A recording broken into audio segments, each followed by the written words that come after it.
네, 건축허가의 25페이지 보도록 하겠습니다.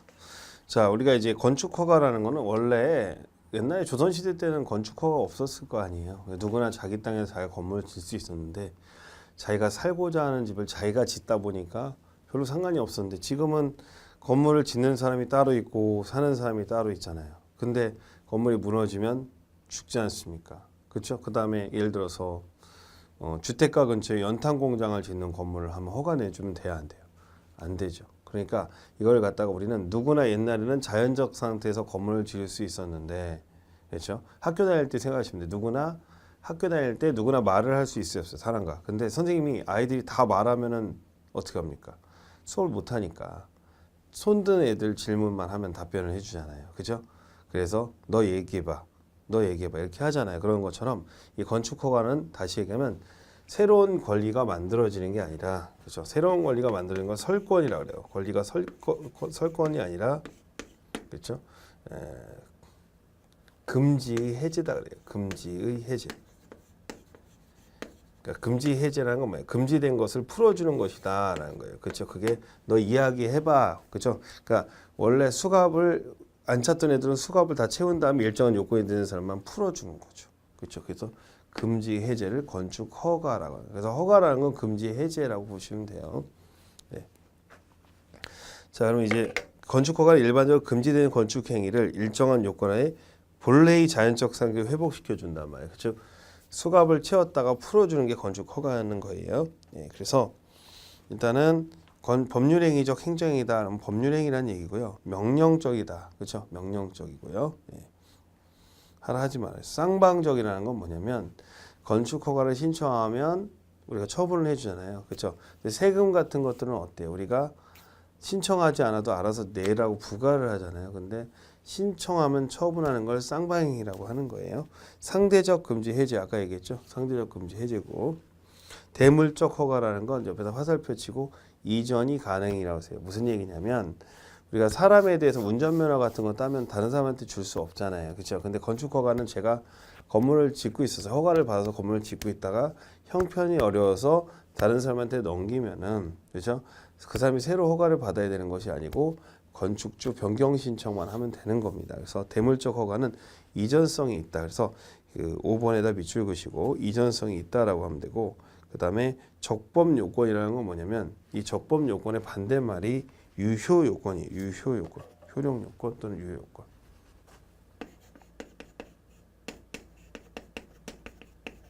다른 말은 단속 요건이라고 하는데 반대말이 이제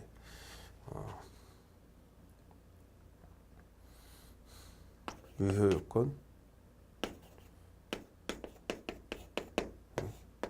또는 효력 요건이라고 해요.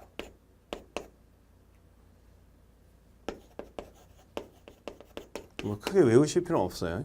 무슨 얘기냐면 무허가 건축물도 건축물입니다. 알겠죠? 단속만 될 뿐이죠. 알겠습니까?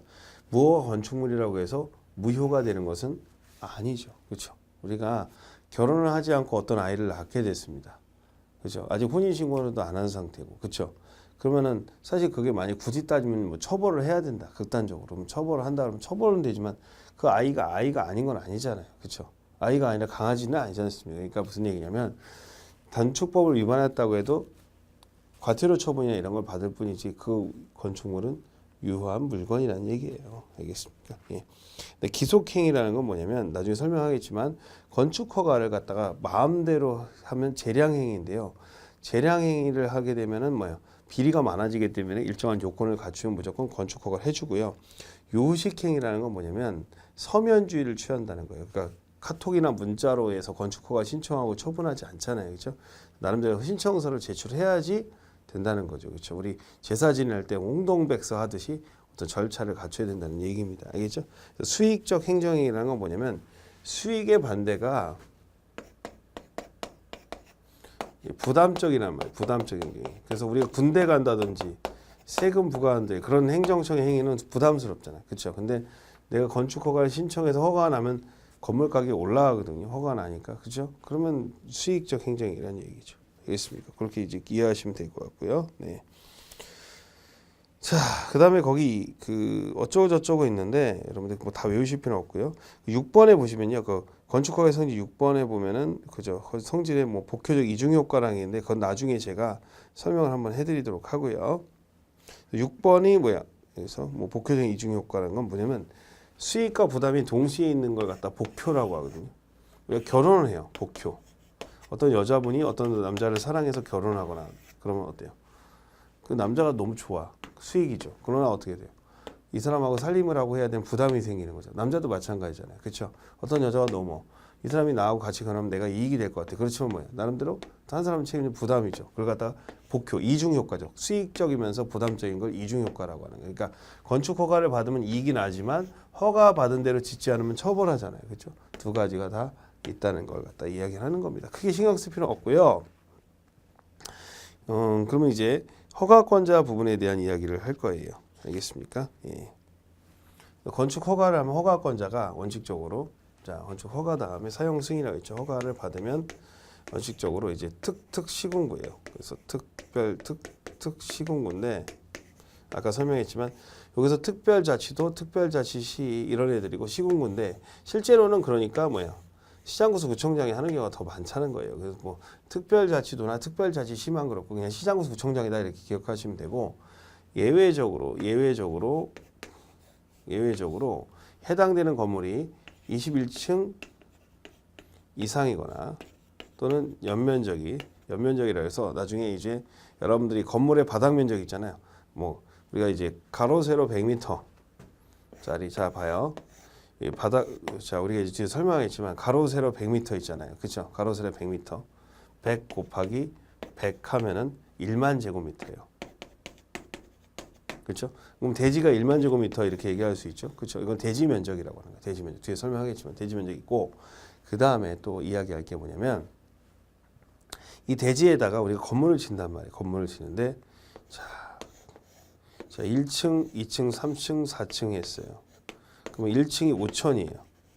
2층이 5천이고 3층이 5천이고 4층이 5천이고 그렇죠?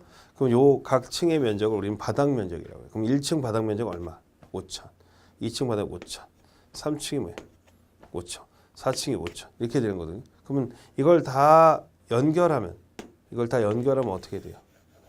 5천, 5천, 5천, 5천 연결하죠? 5, 4, 20, 2만이 되잖아요. 그렇죠? 그래서 이걸 우리는 이 건물의 연면적이라고 해요. 이을 연자 써서 연속되다 해서 연면적. 그러니까 각 층의 면적을 뭐예요? 바닥 면적이라고. 무슨 면적? 바닥 면적. 이 바닥 면적의 합을 갖다고 뭐라고 한다? 연면적이라고 하는 겁니다. 알겠죠? 그럼 연면적이 10만 제곱미터 이상이라는 건 뭐예요?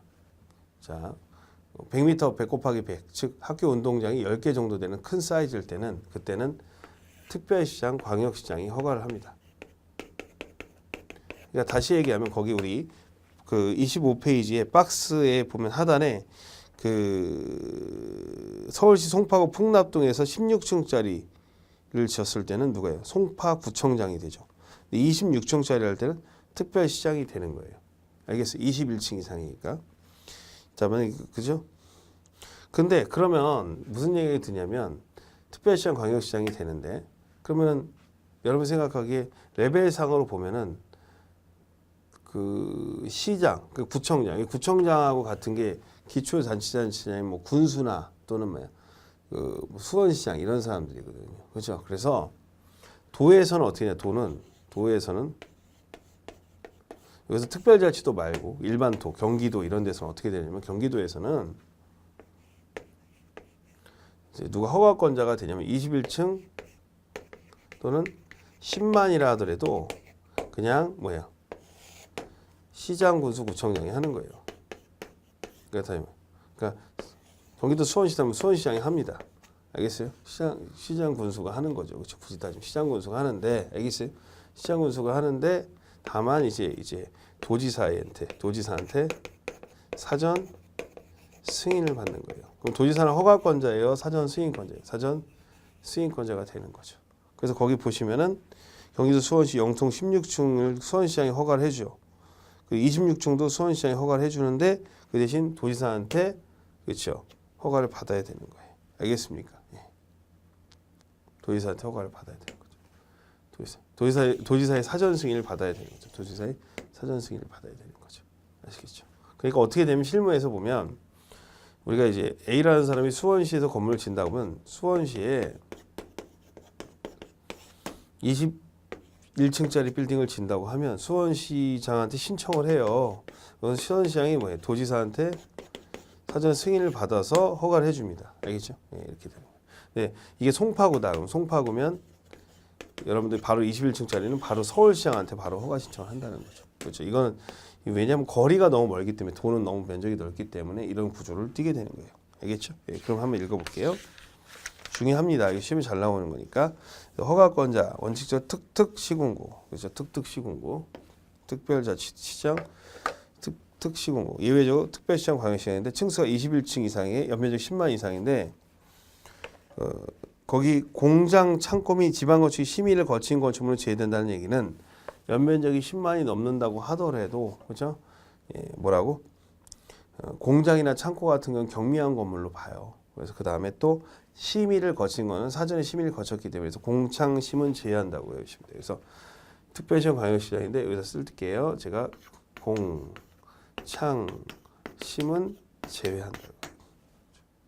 그 다음에 주의할 것은 이제 10분의 3 이상 증축도 포함한다고 되어 있거든요. 이게 무슨 말이냐면 10분의 3 증축이 만약 어떤 건물이 10층짜리 건물을 갖다가 21층으로 만들었어요. 그럼 굉장히 많이 늘은 거죠. 10분의 3이 넘게 늘었죠. 그때는 만약에 서울시 송파구에서 10층짜리 21층으로 만들어서 10분의 3 증축했잖아요. 그렇죠? 넘었을 때는 이제 서울특별시장이 하는 겁니다.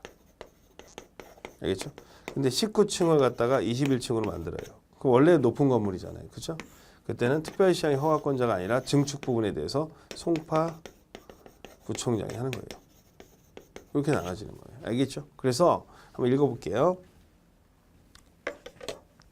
거기 교재 26페이지 특특시군구인데 층수 21층 10만인데 연면적계 10만 이상에서 공창심은 제외하고 건축에서 연면 10분의 3 이상의 증축으로 층수 21층 또는 10만이 되는 경우도 포함한다는 얘기는 21층 10만이 되는 경우에도 그렇죠. 특별시장 광역시장 허가권자가 되는 거예요. 그러면은 도지사가 사전 승인하는 경우는 어떤 경우냐? 이제 이걸 봐야 되겠죠. 그 도지사 사전 승인하는 경우는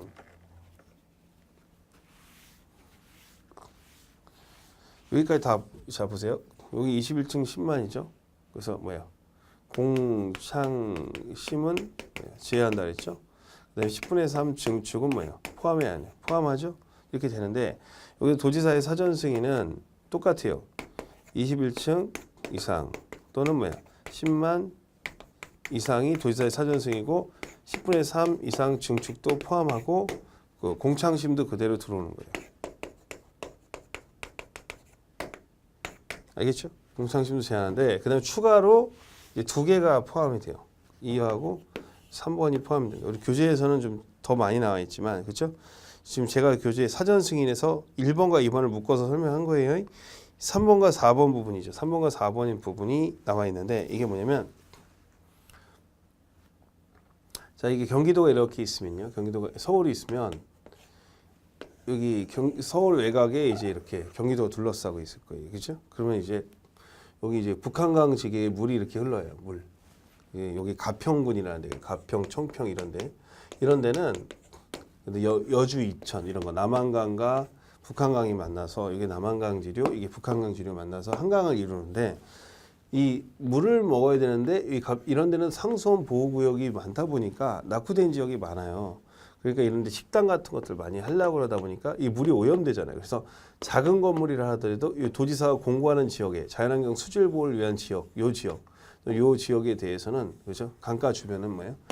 작은 건물도 도지사가 사전 승인을 하는 거예요. 그래서 자연환경 수질 보호를 위해서 도지사가 공고한 지역에서는 그렇죠? 위락과 숙박시설 등을 설치하면 돼요, 안 돼요? 안 되죠. 그래서 자수하세요. 위락과 숙박하면 그렇죠? 그래서 규모가 있어요, 법으로 3층 이상 이거나 또는 연면적 아까 연면적 설명했죠? 연면적 1천 이상. 그래서 3천이라고 해요. 사수. 그래서 외우실 때는 암기하는 방법이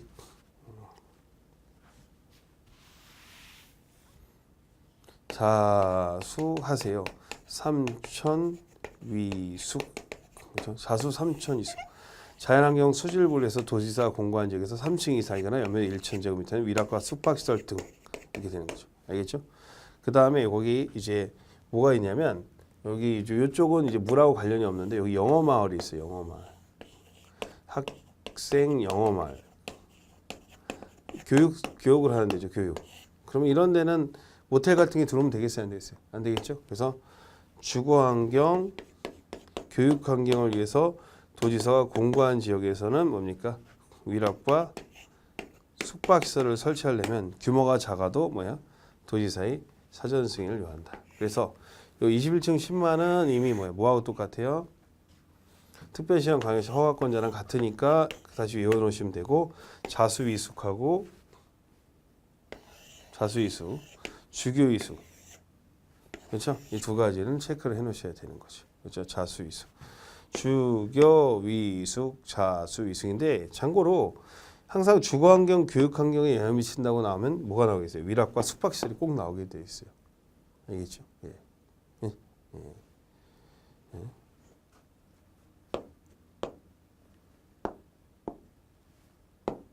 그렇죠? 예. 이렇게 나오는 겁니다. 알겠죠? 예. 우리 뭐하고 똑같냐면 예를 들어서 무슨 개그맨 유재석 나오면 박명수 나오는 것처럼 항상 이렇게 같이 나오는 겁니다. 그래서 시험 문제 풀 때는 위숙이 나오면 주교를 찾으면 되고, 그렇죠? 예. 주교가 나오면 위숙을 찾으시면 돼요. 예. 그래서 읽어보겠습니다. 자, 거기 박스에 자연환경 수질보에서 자수 3천 이상이죠. 3층 이상, 1천 이상인데요. 예, 거기 일학시설 등등등이고. 그 다음에 4번 주거환경, 교육환경 등 주변 환경을 보호하기 위해서 필요하다 인정하여 도지사 지정 공간에서 주교위숙. 그렇죠? 예, 됐습니다. 그 다음에 이제 양거로 3번에 건축허가 등의 신청인데요. 신청 서류가 있는데 서류는 따로 외우실 필요는 없어요. 알겠습니까? 예. 그래서 협의 이행 제출도 따로 외우실 필요는 없고요. 한번 읽거나 보시면 되는데 그 양가로 5번에 27표 양거로 건축허가의 필요적 취소라고 되어 있는데 원래 대부분의 우리가 행정행위들 보면은 다 사정들이 있다 보니까 필요적 취소들은 별로 없어요. 임의적 취소인데 여기는 필요적 취소예요. 필요적 취소라는 건 뭐예요? 취소해야 한다라는 거거든요. 허가받고 나서요. 이제 사용 승인을 받아요. 그렇죠? 근데 1년 미착수면 1년에 착수하지 않으면 필취예요. 필취. 필요적 취소해야 한다 이렇게 돼 있어요. 이게 원칙입니다. 원칙. 원칙을 일단 외워놓으셔야 돼요. 자, 읽어볼게요. 자주 나오니까 중요 표시 자주.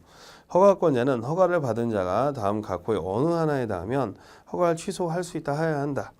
네, 근데 연장이 1년에 보면 연장할 수가 있고요. 네. 됐죠? 그리고요, 나머지 박스에 있는 건 원칙의 예외예요. 예외입니다. 그래서 예외는 예외로 나중에 정리하시면 돼요. 알겠습니까? 네.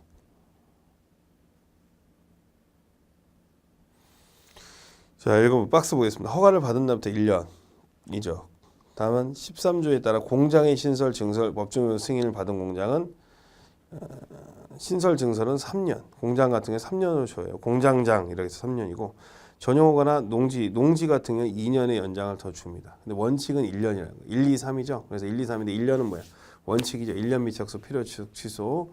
근데 공장장은 3년. 그렇죠? 그 다음에 뭡니까? 아까 했죠. 농지 같은 경우 농지 전용은 2년 이렇게 되는데 체크만 일단 해놓으시는데 일단은 박스 위에 게 중요한 겁니다. 박스 밑에 게 박스 내용이 중요한 게 아니고 허가의 거부인데요. 허가의 거부는 뭐냐면 이게 이제 두 가지 문제가 논의가 돼요. 원래 건축 허가는요 기속행입니다. 기속행이라는 게 뭐냐면 허가의 거부는 스스로 허가를 안 해주는 거예요. 스스로.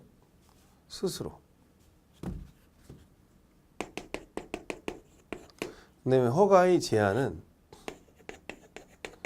나는 허가를 해주고 싶은데 위에서 허가해주지 말라는 거예요. 원래 허가권자가 누구예요? 원칙적인 특특 시공구잖아요. 그러니까 위에서 뭐 도청이나 국토교통부에서 허가해주지 말라는 경우죠. 허가의 거부는 스스로 하는 거, 이거 허가해주는 위에서 하는 거니까 구별해야 되는데 둘 중에서 이제 허가의 거부는 뭐냐면 두 가지가 있어요. 그러니까 이제 우리가 원래는 요건을 갖추면 다 해야 되는데 여기 이제 학교 정하구역이 300m거든요. 보통 학교가 여기 있고 정하구역이 300m인데 300m가 넘어가면 아무거나 할 수 있거든요. 근데 여기 여고가 있어요. 여고가 있고 야간 자율학습 애들이 끝나면 이렇게 가는 애들이 많아요. 근데 여기 룸사롱 같은 거나 모텔 같은 것들이 있으면 애들상 교육상 안 좋잖아요. 그래서 주민들이 반대를 한단 말이에요. 그래서 주민들이 무슨 이 사람도 땅을 샀기 때문에 뭐예요? 질 권리가 있기 때문에 이게 그게 간단한 문제는 아니거든요. 근데 일단은 거부할 수 있다는 거예요. 소송을 가더라도. 그래서 주거환경, 교육환경에 영향을 미친다고 있으니까 위락과 숙박시설에 대해서 허가를 거부할 수 있어요. 이해 가시겠죠? 근데요. 참고로 이게 허가가에서 소송 가서 질 수도 있는 겁니다. 질 수도 있고요. 그 다음에 우리가 상습 침수지역 있어요. 상습 침수지역 있잖아요. 침수지역. 이런 데는 비가 많이 오면은 항상 가난한 사람들이 지하세방에 살다 보니까 많이 죽을 거 아니에요. 그래서 상습 침수지역을 지하를 거실로 사람들이 머무는 새방으로 사용하려고 할 때는 허가를 거부할 수가 있습니다. 그렇죠. 예. 알겠죠? 이거는 누구상? 애들 교육상 안 좋고 이거는.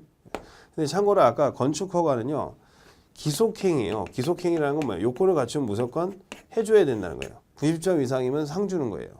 재량행위는 뭐예요? 착한 어린이 상 주는 거거든요. 이거는 건축 허가는 착하면 허가해 준다는 말이 안 되죠. 왜냐면 왜 안 되냐면 이게 상당히 국민들의 이해관계가 많기 때문에 기속행위예요. 요건을 갖추면 무조건 허가를 해주는 것이고 요건을 갖추지 못하면 허가를 불허하는 것인데 예외적으로 기속행위인데 재량행위를 또 넣어요. 그래서 기록재량에서 약간의 유두리를 줘야 된다. 허가권자한테. 그래서 요 두 가지 그렇죠. 예.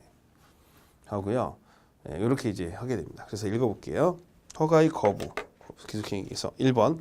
자, 박스 1번 보세요. 위락시설이나 숙박시설, 위숙에서 건축물의 허가는 경우 해당되지 건축하는 건축물의 주거교육, 그렇죠?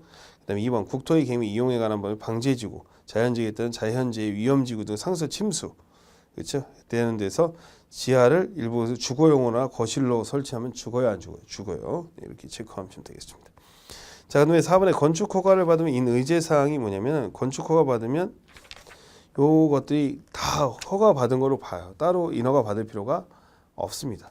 그렇죠? 예. 근데 여기 교재에서 읽어볼게요. 27페이지 밑에 세 번째 건축 허가를 받으면 다음 각호의 허가 등을 받거나 신고한 것으로 보며 공장 건축물의 경우에는 산업 집적화 및 공장 설립에 관한 법률에 따라 관련 법률 인허가 등이나 허가 등을 받은 것으로 본다. 참고로 소방시설 설치 허가, 주차장 설치 허가, 위험물 설치 허가 등은 의지해지지 않는다. 그렇죠? 이거 외우실 때는 그냥 뒤에 설명하겠지만 소주위라고 하시면 돼요. 소주위.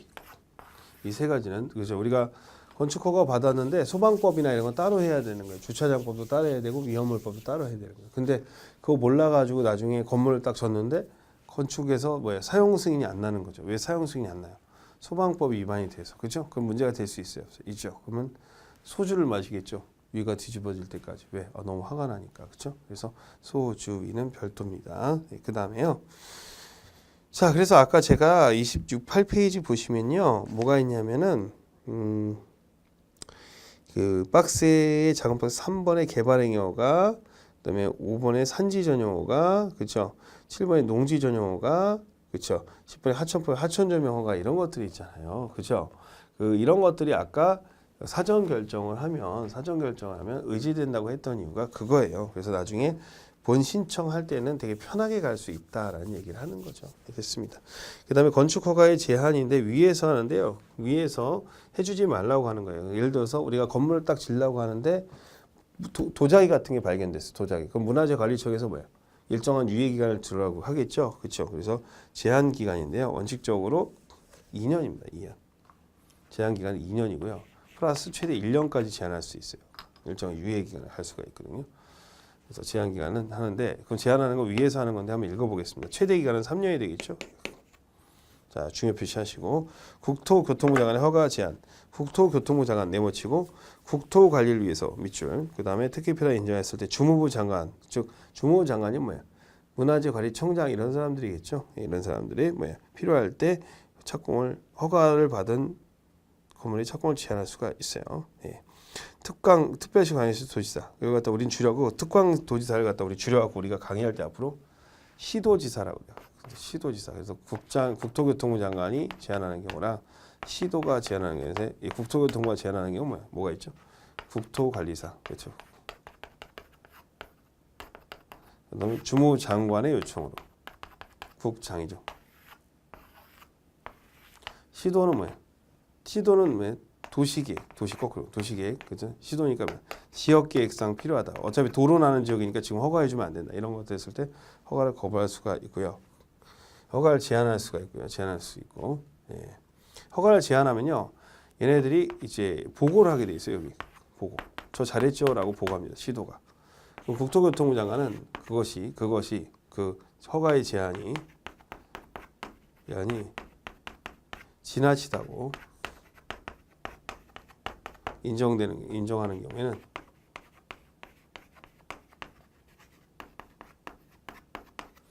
해제를 명할 수 있습니다.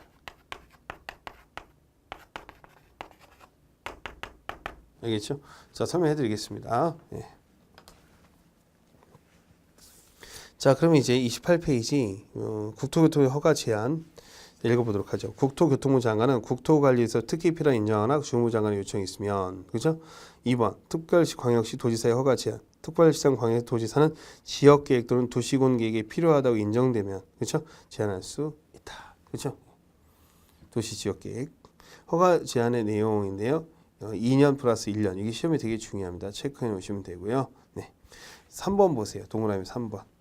허가 제한 후 보고 특광시 시도지사는 시장구청의 허가나 착공을 제한한 경우 저 잘했죠라고 보고합니다. 보고했을 때 그 내용이 지나치다고 인정하면 그렇죠, 해제를 명할 수 있다. 그러니까 국토교통부는 지는 마음대로 하면서 시도한테는 뭐예요? 브레이크를 거는 거죠. 그렇죠.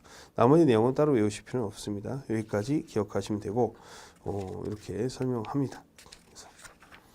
여러분들이 이거 밑에 표는요, 따로 표가 있는데 표는 따로 외우시지 마시고 여기까지만 외우시면 되고, 이건 나중에 개발형인 파트 부분에서 하는 걸 참고로 하시라고 한 거니까 여러분들 여기까지만 아시면 돼요. 밑에 있는 것은 비교 부분은 따로 외우실 필요 없습니다.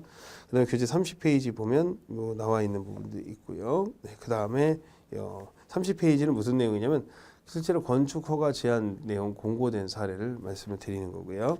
그 다음에 이제 31페이지 보면 6번에 보시면요, 건축 복합 민원 일괄 협의회라고 되어 있는데, 이게 뭐냐면 건축물을 하다 보면은 어떻게 문제가 발생하냐면 분쟁이 내부적으로 많을 거 아니에요. 분쟁이 내부적으로 많다 보니까 그 일괄적으로 협의해야 되는 협의체를 구성하는 경우가 있어요. 알겠어요? 그래서 허가권자는 허가를 하려면 시장구청장은 맨 밑에 줄에 민원이 많으니까 일괄 협의를 지쳐야 된다라는 겁니다. 사람들 다 모아놓고. 그다음에 7번에 건축 공사 현장 안전관리 예치금이라는 부분이 있는데, 요거는 어떤 건지 이제 간단하게만 설명할게요. 가끔 시험에 나온 적이 있었는데, 자 보세요. 제가 건축 허가를 했어요. 이제 허가를 했는데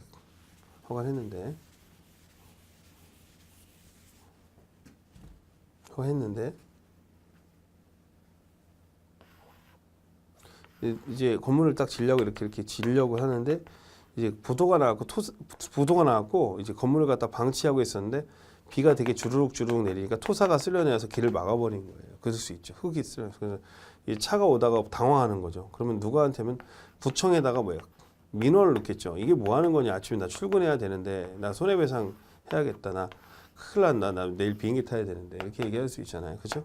구청에서도 화가 나는 거죠. 왜 화가 납니까? 내가 잘못한 것도 아닌데 맨날 이러는 게 짜증나니까 이 사람이 공사할 때 일 안 할 수도 있을까? 일 안 할까 봐 총 공사비 1%를 갖다가 예치를 시켜요. 안전공사비를 예치를 합니다. 일 안 할까 봐. 뭐 할까 봐? 일 안 할까 봐. 그러면 이제 어떻게 하냐면 나중에 이런 현장이 나타나면 일단 이 사람이 민원이 되게 되면 담당 구청 시공사가 있으니까 시공사에다 전화를 합니다. 근데 시공사가 부도가 나서 전화를 안 받아. 그러면 아까 예치금 있는 거 있죠. 뭐 100억이다 그러면 1억을 받는 거예요. 1억을 가지고 이걸 갖다가 원상복귀 대집행을 하게 되는 겁니다. 알겠죠? 예. 그래서 남으면은 돌려주는 거고 액수가 모자르면 추가로 징수하면 되는 거예요. 알겠죠? 그래서 안전관리 예측은 못 믿어서 하는 겁니다. 못 믿어서. 알겠죠? 예.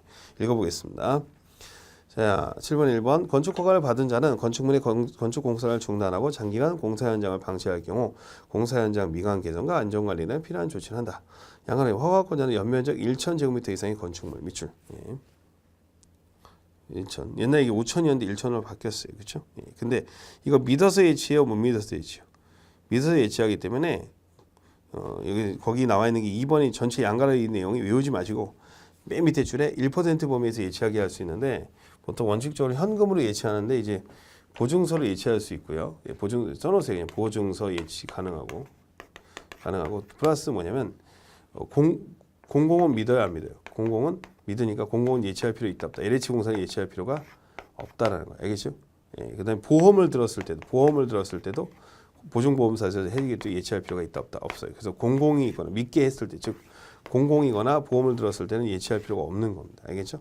그리고 꼭 현금으로 하는 게 아니라 보증서로 할 수도 있고요. 그래서 1% 범위에서 예치할 수 있고요. 예.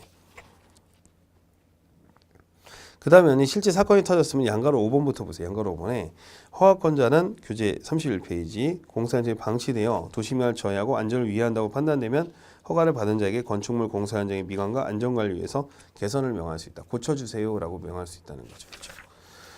6번 허가권자는 개선 명령을 받은 자가 개선을 하지 않으면 행정대집행법에서 대집행을 할 수 있어요. 대집행이라는 건 뭐냐면 대신 가서 이 현장에 있는 토사를 쓸려서 이렇게 미루는 걸 대집행이라고 하는 겁니다. 알겠죠? 예. 근데 그 액수가 모자르게 되면은 하나, 둘, 셋, 네 번째 줄에 차액을 추가로 징수할 수 있다 밑줄. 그렇죠? 예. 예, 거기까지 하면 됩니다. 따로 외우실 거 없어요. 거기까지. 그래서 안전관리 예측은 파트는 그렇게 하면 되겠고요. 제 3절에요. 그죠? 제 되게 중요한 부분인데 건축 신고 부분이 있어요. 신고. 예, 신고인데요. 신고 부분만 우리가 보면은 됩니다.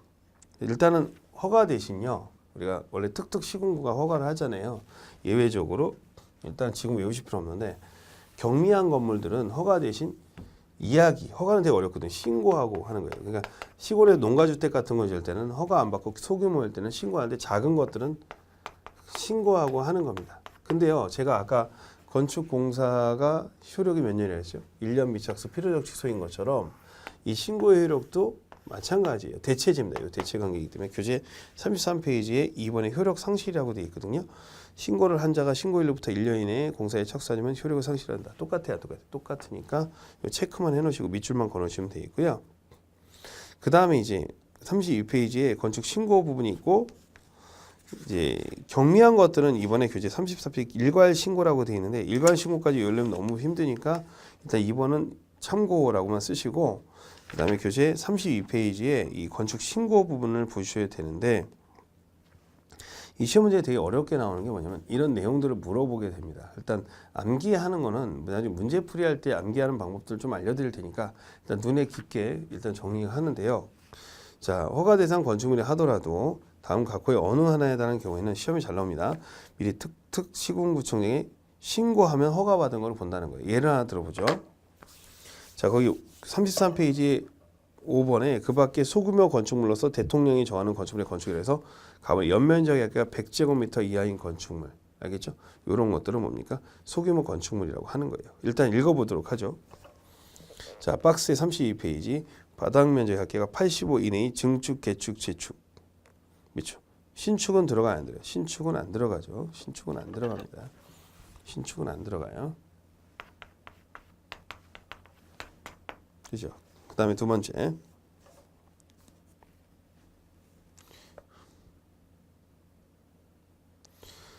자, 밑에 다만 3층 이상의 건축물인 경우에는 증축, 개축, 재축하는 부분이 바닥 면적이 10분의 1 이내인 경우, 즉 300이면 30만 이렇게 되는 거죠. 거기까지 외우지만 증축, 개축, 재축까지만 하고 신축은 안 들어간다.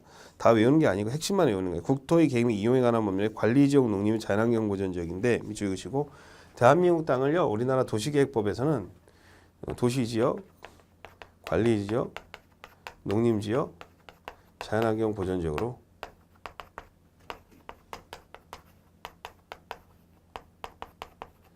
역으로 넷으로 나눠되어 있어요. 건축법에 나오는 게 아니라 도시계획법상. 그러면 그 중에서 이제 도시를 뺀 나머지 관리, 농림, 자연환경 보전지역 그렇죠. 이 세 가지를 우리는 비도시라고 해요. 뭐라고? 비도시. 비도시니까 규제가 세겠어요, 약하겠어요? 약하겠죠. 그래서 비도시에서 그렇죠?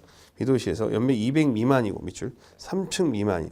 자, 200미 3미 외우세요. 200미 3미인데 이 200미 3미면요.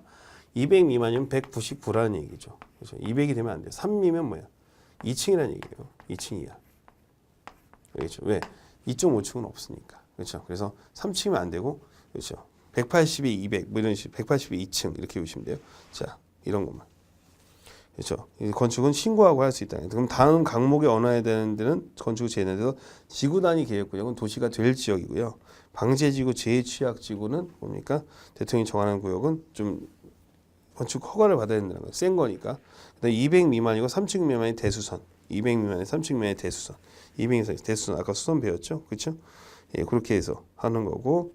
그다음에 4번 주요 구조 해체가 없는 대통령이 정하는 대수선인데 아까 대수선 중에서 수선들이죠. 수선. 다 외우지 마세요. 수선들이고.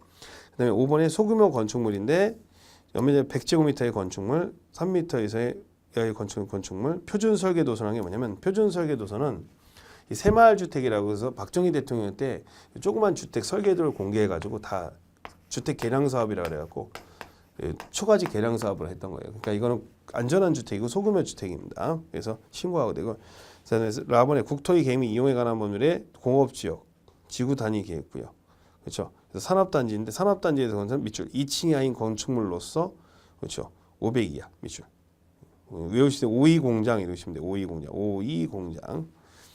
자, 그다음에 농업이나 수산업의 영역에서 읍면지역, 시골에서 뭡니까? 그렇죠. 연면 200 이하의 창고, 400 이하의 축사, 작물 재배사인데 200 이하의 축사에서 축사는 뭡니까? 축사니까 400이죠. 400. 창고는 창고로 물건을 이동하니까 200. 그래서 시골의 할아버지가 300짜리 창고 질 때는 허가 받아야 되지만 400짜리 축사할 때는 뭐 허가 받을 필요 없이 신고하면 된다는 거예요. 알겠어요? 외우실 때는 나중에 체크를 해드릴 테니까 여러 번 읽어서 아, 소규모구나 이렇게 기억을 해놓으시는 게 좋을 것 같아요. 알겠습니까? 그래서 이런 것들은 허가 대상이 아니라 신고 대상이라는 거. 나중에 뭐 이제 단순하게 암기법을 이용해서 정리를 해드리도 할 테니까 일단은 체크해서 아 이게 소규모는 허가 대신 신고의 대체제 효과가 있구나 이렇게 기억하시면 되고 제4절에 변경 허가 신고는 다시 받아야 된다는 것만 아시면 되고 그 다음에 2절에 경미한 병에 따른 일괄 신고는 여러분 참고만 하시면 됩니다. 아까 건 중요하고 그 다음에 이제 34페이지 용도 변경이라고 되어 있는데 이제 건물의 용도를 먼저 알아야 용도 변경을 하잖아요. 그래서 되게 어려운 부분이면서 시험에 자주 나오는 부분이에요. 그래서 이 부분은 용도가 28가지 용도가 있어요. 여러분들 교재 40페이지까지 걸쳐서 34페이지부터 40페이지까지 걸쳐서 나와 있는데 그 다음에 용도를 먼저 배운 다음에 용도 변경을 우리가 건물 처음에 구청에서 허가받았을 때 용도 변경을 하게 되는데 그 용도 변경에 대한 이야기를 또 할 거예요. 그래서 용도와 용도 변경 부분을 또 보게 됩니다. 알겠죠? 그래서 무슨 얘기냐면 우리가 건축물을 갖다 허가를 받았을 때요. 여기서 처음에 허가 받을 때 이렇게 허가 받고 이런 설계도에다 이제 이러이러한 용도로 한다고 허가 받아요. 연탄 공장 하겠다면 연탄 공장 허가를 받았을 거 아니에요, 그렇죠? 그러면 이제 사용 승인을 받아요. 사용 승인 일종의 준공이거든요. 그럼 무슨 용도? 이런 용도로 사용하고 있어요. 그러면 건축법에서 28가지 용도가 있는데 여기 쓰다가 어떤 사람이 아, 이 용도 아닌 다른 용도로 바꿔야 되겠다. 그럼 용도 뭐예요? 변경을 하면 이 요건이 다를 거 아니에요. 설계 요건도 다르고 다를 테니까 다시 뭐 어떤 절차가 필요할 거 아니겠어요. 그죠? 용도 변경을 배우게 되는 겁니다. 알겠죠? 그래서 용도와 용도 변경은 자주 출제가 되고 또 어렵기도 하기 때문에 여러분들이 숙지를 해야 됩니다. 다음 시간에 이어서 용도와 용도 변경을 이어서 설명해 보도록 하겠습니다.